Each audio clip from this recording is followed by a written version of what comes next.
My coach of the year is Kyle Shanahan. He's winning with peanut brittle and baling wire and duct tape. They have no healthy players. 49ers are 5-2 with a backup quarterback. Third down offense, despite a bad offensive line, is top 3 in the league. Basically, the offense is Christian McCaffrey and cross your fingers.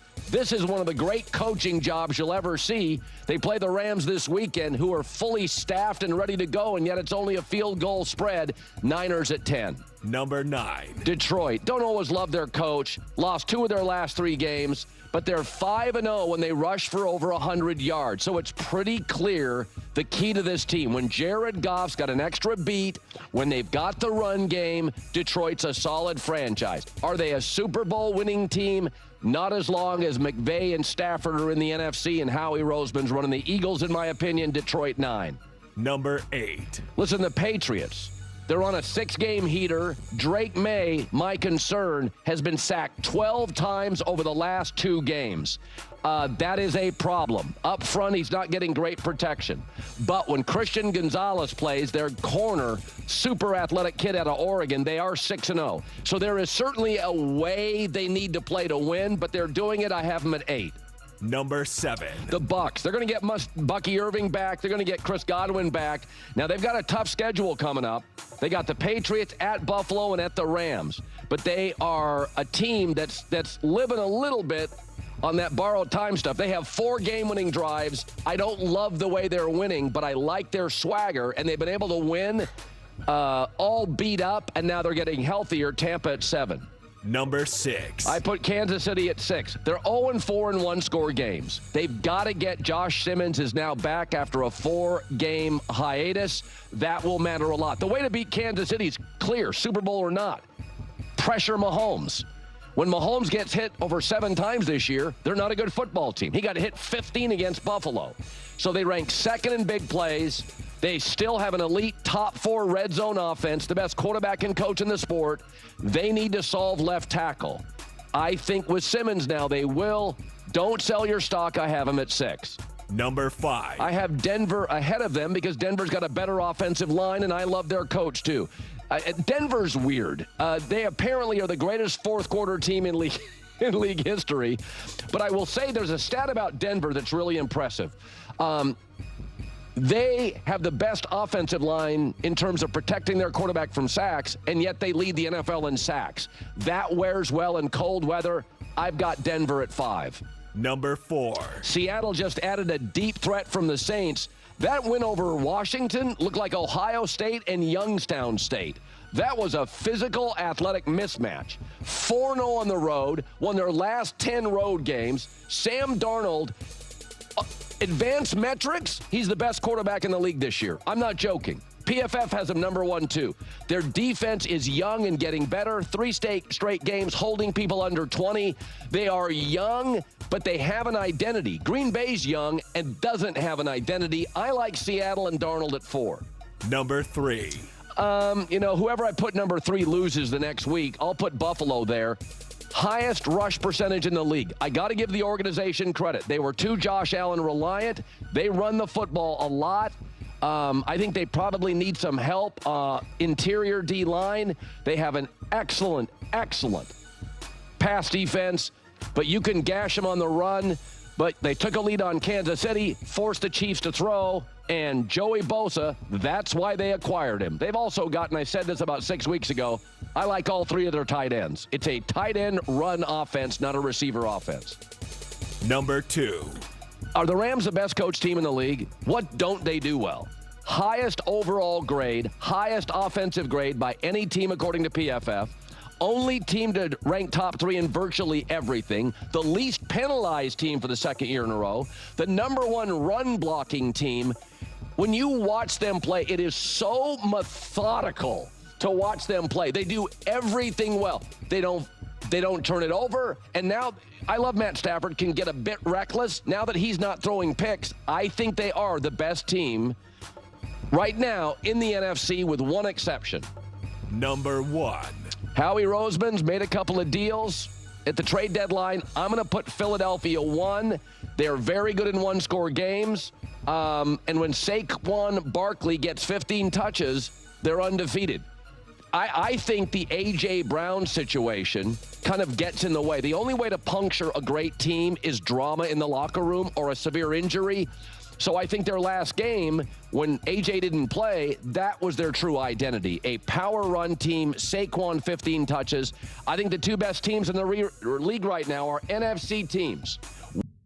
Well, A.J. Brown actually was just traded. No, I'm just kidding. Yeah, it's funny. I've been banging this drum where they always say the AFC is so much better than the NFC, and they kept saying that. I was like, stop repeating that nonsense. And here we do. We have the Eagles and the Rams. But yeah, okay. At first, I thought he was not going to have the Seahawks in there again, and I'm like, what are we doing, man? And now, so last week the Seahawks weren't even in the top 10. Now they beat the Commanders, who are obviously decimated and not a very good team. Now they skyrocket to the top 4.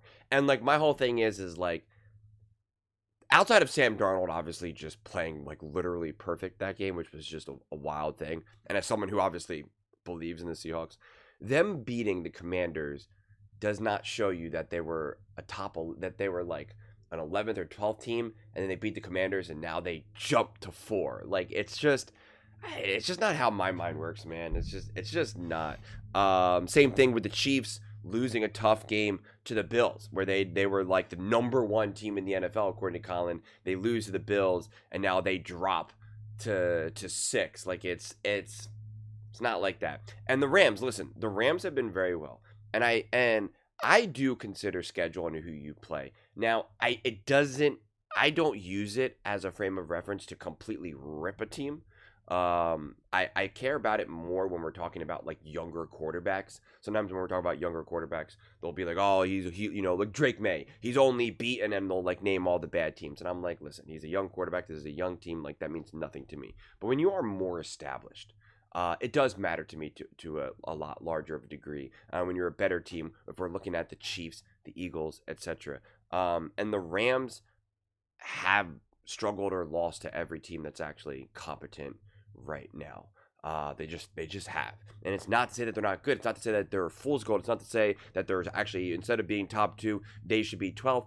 I'm not saying any of that. It's just something to consider. You know, because Colin's like, oh, their stats have been so amazing at this, that, and this. And it's like, yeah, they're beating really bad teams. And when they played the Eagles, they lost. When they played the 49ers, they lost. You know, yes, they beat the Colts. And, you know, by a touchdown, and Colin himself believes that the Colts should have won that game. So it's just, you know, I don't know. You gotta be careful sometimes with those situations. I would have less confidence if it wasn't Stafford McVay. You know, I've consistently said in this season where everything has been such a mess, it's like my default is trusting the coach quarterbacks and the teams who I know and trust are going to be able to find their way through this chaos. And the Rams and Stafford and McVay are included in that. But I'm not right now going to put them at 2 ahead of the Chiefs, ahead of the Bills. I think the Chiefs and the Bills are actually more battle-tested right now. And I know people are really cold on the Chiefs right now. Their O-line was banged up, and I defend the Chargers for having a messy O-line. Like I defend teams when things are imperfect, especially if they're going to improve, they're going to get better. And I ripped Patrick Mahomes and don't think that he's necessarily been great. And I called the Chiefs out for everyone celebrating that they beat the Commanders. I'm consistent. You know, I'm not celebrating that the Seahawks beat the Commanders, even though I think they're a top team, and they beat the Raiders, who are not a good team. And with the Broncos beat the Raiders and beat them 42-0, I'm not going to celebrate that on Thursday either. To me, at the end of the day, it really matters how you look against the better teams, not how much you blow out the bad teams, or even if you eke out a win. If you eke out a win against a bad team, it's something to consider, and if you lose, it's something to consider. But like, you know, it still never holds as much weight against when you're playing the truly great teams. And so, like, you know, when I look at the Bucks, like, I'm not gonna put the Bucks right now ahead of the Patriots and the Lions. I'm not going to do that. I think the Patriots have been really good and have been feisty, and we were talking about giving other teams excuses with injuries and O-line and whatnot, and so they just they deserve that credit. I do think that they had been playing better.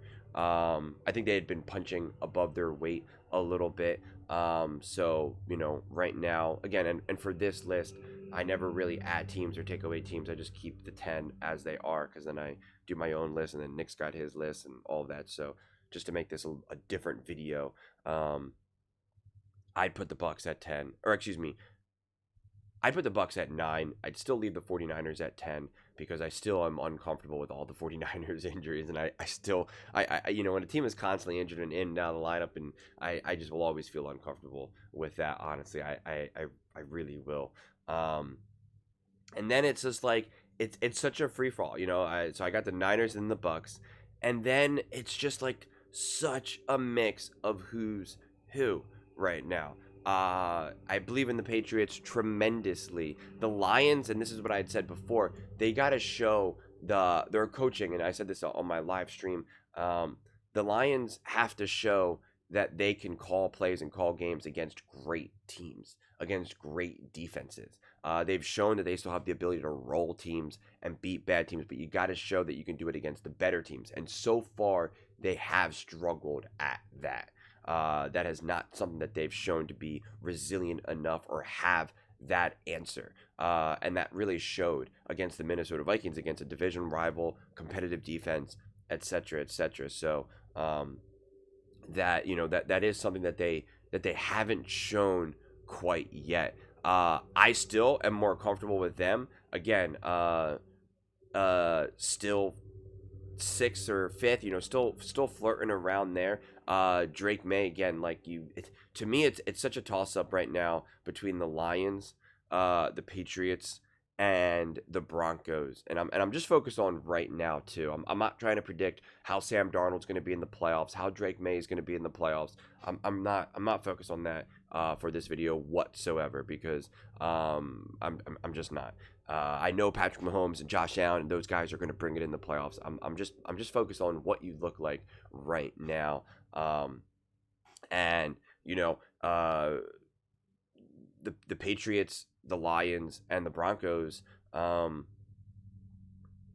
see so many pros and not cons, but questions about how is this going to look in the biggest moments. The Broncos, I do not think the Broncos are playing their best football right now. But the question mark is, when are they going to play their best football? Because we're in November now. Now is the time to start to play your best football. I made a whole Broncos video saying you either are or you aren't. And we're about to find out when they play the Chiefs, what is that, next Monday or whatever it is. The Chiefs have the bye, and the Broncos have like the extended pseudo bye with the Thursday night game. So whatever date that is, then we're really going to have a lot of answers about the Broncos and what are they capable of doing. I think the Patriots have been incredibly consistent, and yeah, I know Drake May has been sacked a lot, but he endures it, and it doesn't seem to the Patriots don't seem to suffer any consequences from it. So it's kind of crazy right now. But between the Broncos, the Lions, and the Patriots, it's it's fascinating. I would say that out of those three quarterbacks, Drake May has been the most consistent right now.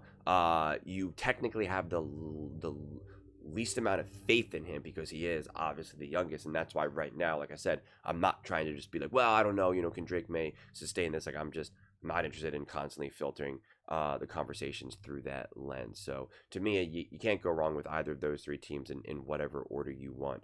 And then that's where I'm just going to kind of fall back a little bit, where I'll still lead. I think the Rams, okay, I am going to put the Rams at 6. And then I'm going to have the Seahawks at 5. And then I'm going to put the Chiefs. Hold on. No, I'm doing this wrong. So sorry. Okay, I see what I did wrong there. The Seahawks 5. The Seahawks 5. The Rams 5. The Seahawks 4. And then the Chiefs 3. Bills 2. Eagles 1. I got a little confusing there. But that's where I have it right now. Seahawks. The Rams 5. Seahawks 4. Chiefs 3, Bills 2, Eagles 1. But to be clear, I again, the reason why I don't like numbers is because it sounds like then there's such a big gap between 5-1, 4-2, like, and I don't see it that way. I still see the Bills, the Eagles, the Chiefs right now as still I don't know who when those three teams play each other, man, it's just like, do you get that big sack when it matters most? Like when there is a fumble and it's bouncing around, does it stay in bounds and you get to scoop it up, or does it roll out of bounds? Like it's just, that's what's about to happen right there. I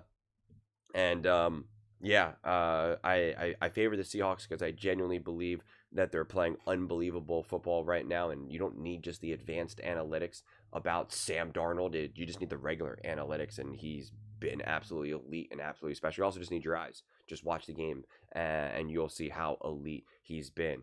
But again, if I was looking at it more from a trying to figure out, well, who do you trust in the playoffs? And we know Sean McVay and blah blah blah blah blah. Like, yeah, you're gonna have more. You're then going to knock Seattle because we haven't seen it. We haven't seen Jackson Smith and Jigba and Sam Darnold and Clint Kubiak and McDonald. Like, we haven't seen them in a divisional round in a winter game in the snow against Philadelphia Eagles or something, or whatever it is. Like we haven't seen that, and I know that, and I get that. But like I'm just trying my best to really constantly put that to the side, because it's, again, just like how I said, it's in November. We got to start playing great football. It's November, and so I'm just not going to just skip 2 months ahead and just be like, well, I don't know, can the Seahawks win a road game, in 15-degree weather? Like I'm not gonna do that. It's not fun for me. So, I think that's the gist of it right now. But those are just my thoughts. I'd absolutely love to hear yours. What do you guys all think about Colin's top 10 NFL teams heading into Week 10? In one way, it's like it feels like we're getting clarity on these teams, and it also feels like it's getting messier. Eagles adding a bunch of pieces. Seahawks now adding another piece. The Chiefs got healthy, but then now they're banged up or had like family issue, personal family issues or whatnot. The Lions have been a little bit 2 step forward, 1 step back. The 49ers get healthy, then they're banged. Like, it's just, it's Puka Nakua's in the lineup, now he's out of the lineup. Then he's in the lineup, now he's out of the lineup. Like, Cooper Kupp was gone for the Seattle Seahawks. Like, it's, it really, this season might come down more than ever. Who's just the healthiest? Who's just the healthiest in January? Like, who's legitimately healthy? Not like, he's playing, but like, he's laboring a hamstring. It's just like, who's there? Who's there and who's not? I keep saying it's either you are or you aren't, and it just be like, are you on the field or are you not? Yes or no. Just been crazy season. I love it though. But let me know your thoughts in the comments below. I read every single comment, so whether you agree with me or disagree with me, either way, let's get in some discussions, let's get in some fights, but ultimately, let's just have some fun. And please do consider subscribing. We're building an amazing community here, and I absolutely love to see you part of it. I want to build something that we all generally feel connected to, something that we're really excited to be part of. I think we're well on our way to doing it. And please don't forget to give this video a thumbs up, as it really does help the visibility and the algorithm. Thank you so much. See you next time.